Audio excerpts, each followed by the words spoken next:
കണ്ടാൽ ഇത്തിരി പോകുന്ന ഒരു ജീവി. പലപ്പോഴും അങ്ങനെ വിചാരിക്കുന്ന ഒരു ജീവി തന്നെയാണ് ഈ ഉറുമ്പുകൾ എന്ന് പറയുന്നത്. എന്നാൽ ഇവ കടിക്കുമ്പോൾ ഉണ്ടാകുന്ന വേദന ഒന്ന് ഓർത്തു നോക്കിയേ. പലപ്പോഴും കടി കിട്ടുമ്പോഴാണ് ഇവന്മാർ അത്ര നിസ്സാരക്കാരനല്ലെന്ന് നമുക്ക് പോലും തോന്നുന്നത്. ശക്തിയും സ്റ്റാമിനയും ഒക്കെ ഒത്തിണങ്ങിയ ചെറു ജീവികളാണ് ഉറുമ്പുകളെന്ന് സംശയമില്ലാതെ തന്നെ പറയാൻ സാധിക്കും. തങ്ങളുടെ ശരീരഭാരത്തിന്റെ 1000 ഇരട്ടി ഭാരമുള്ള വസ്തുക്കൾ പോലും വഹിച്ചു കൊണ്ടുപോകാൻ ഇവയ്ക്ക് കഴിയും. ടീം സ്പിരിറ്റിൽ കാര്യങ്ങൾ ചെയ്യുന്നതിനാൽ ദുഷ്കരമായ കാര്യങ്ങൾ പോലും യാഥാർത്ഥ്യമാക്കാൻ ഉറുമ്പുകൾക്ക് പ്രത്യേക കഴിവുണ്ട്. വ്യവസായങ്ങളിലും മറ്റു തൊഴിലാളികൾ തൊഴിലെടുക്കുന്നത് പോലെ കൃത്യമായി സംഘടിക്കപ്പെട്ട രീതിയിലാണ് ഉറുമ്പുകൾ ജോലി ചെയ്യുന്നതെന്ന് 2015 ഇസ്രായേലിൽ നടത്തിയ ഒരു പഠനം തന്നെ വെളിവാക്കിയിരുന്നു.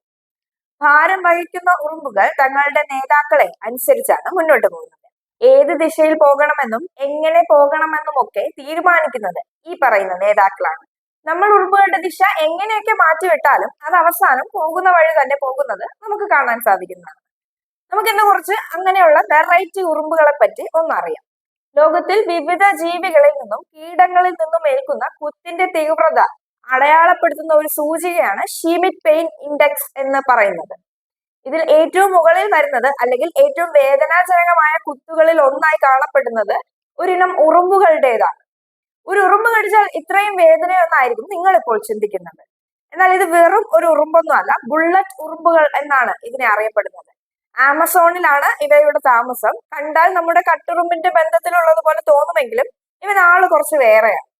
3000 വരെ എണ്ണമുള്ള കോളനികളിലായാണ് ബുള്ളറ്റ് ഉറുമ്പുകളുടെ താമസം വരുന്നത്. വലിപ്പമുള്ള ഉറുമ്പുകളായ ഇവയുടെ ഉറുമ്പൻ കൂട് ആക്രമിക്കാൻ തക്കം പാർത്ത് നിരവധി ജീവികൾ തന്നെ നടപ്പുണ്ട്. പക്ഷികൾ മുതൽ പല്ലികൾ, തവളകൾ, കുരങ്ങുകൾ എന്നിവയെല്ലാം ഇതിൽ ഉൾപ്പെടുന്ന ജീവികളാണ്. എന്നാൽ അത്ര ആക്രമണകാരിയായ ഒരു ജീവിയല്ല ബുള്ളറ്റ് ഉറുമ്പെന്ന് ഗവേഷകർ പറയുന്നുണ്ട്. തന്നെ വേട്ടയാടാൻ വരുന്ന ജീവിക്ക് താക്കീതൊക്കെ ഇത് നൽകാറുണ്ട്. ശബ്ദം വഴിയും പ്രത്യേക ഗന്ധം പുറപ്പെടുവിച്ചും ശരീരത്തിന്റെ നിറം മാറ്റിയും ഒക്കെയാണ് ഈ താക്കീതുകൾ അവ നൽകുന്നത്. എന്നാൽ പിന്നീട് ആക്രമിക്കുന്നവരെ ബുള്ളറ്റ് ഉറുമ്പുകൾ കൂട്ടം കൂടി തന്നെ ആക്രമിക്കും. ഈ ആക്രമണത്തിൽ നിന്ന് മരണം സംഭവിക്കാൻ സാധ്യത വളരെ കുറവാണ്. പക്ഷെ കടിയേറ്റെടുത്ത് വേദന ഏകദേശം 24 മണിക്കൂർ വരെ നിലനിൽക്കും എന്നാണ് പറയപ്പെടുന്നത്. അടുത്ത് വേറെ ഒരു തരം ഉറുമ്പുകളെ പറ്റി ഒന്ന് പരിചയപ്പെടാം. ഭൂമിക്കടിയിലെ മേഖലകളിൽ ഇരുട്ടിൽ കഴിയുന്നവയാണ് വോൾഡിമോർട്ട് ഉറുമ്പുകൾ എന്ന് പറയുന്നത്. മങ്ങിയ നിറവും മെലിഞ്ഞ ശരീരവും ഉള്ളവയാണ് ഇവ. വടക്കു പടിഞ്ഞാറൻ ഓസ്ട്രേലിയയിലെ പിൽബാറിലാണ് വിചിത്രമായ ഈ ഉറുമ്പുകൾ ഉള്ളത്. തങ്ങളെക്കാൾ വലിപ്പമേറിയ ശരീരമുള്ള വിരകളെയും അട്ടകളെയും ഒക്കെയാണ് ഈ ഉറുമ്പുകൾ വേട്ടയാടി കഴിക്കുന്നത്. കടുപ്പമേറിയ തങ്ങളുടെ വായ കൊണ്ട് ഇരയെ കടിച്ചാണ് ഇവ വേട്ടയാടുന്നത്.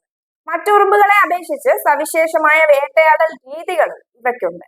വിരകളെയും അട്ടകളെയും മാത്രമല്ല ഇവ വേട്ടയാടുന്നത് ഗവേഷകർ പറയുന്നുണ്ട്. ചിലയിനം വണ്ടുകളെയും ഈച്ചകളെയും പ്രാണികളെയും ഒക്കെ ഇവ ആഹാരമാക്കാറുണ്ട്. ഈ ഉറുമ്പുകൾ അടങ്ങുന്ന ലേപ്പറ്റാനില കുടുംബത്തിൽ 60ഓളം സ്പീഷീസുകളുള്ള ഉറുമ്പുകളുണ്ട്. ചെറിയ കോളനികളും കൂടുകളും ഉണ്ടാക്കി ഭൂമിക്കടിയിൽ കഴിയുന്ന ഇവയെ ശേഖരിക്കുന്നതും പഠിക്കുന്നതും അപൂർവമായ ഒരു കാര്യമാണ്. നമ്മൾ ചെറുതായി കാണുന്ന ഉറുമ്പുകളിൽ ഒത്തിരി വിചിത്രമായ ഇതുപോലുള്ള സവിശേഷതകൾ ഒളിഞ്ഞ് ഇരിപ്പുണ്ട്. ഇങ്ങനെയുള്ള അറിവുകളിലൂടെ ഇതൊക്കെ നമുക്ക് മനസ്സിലാക്കാൻ സാധിക്കും.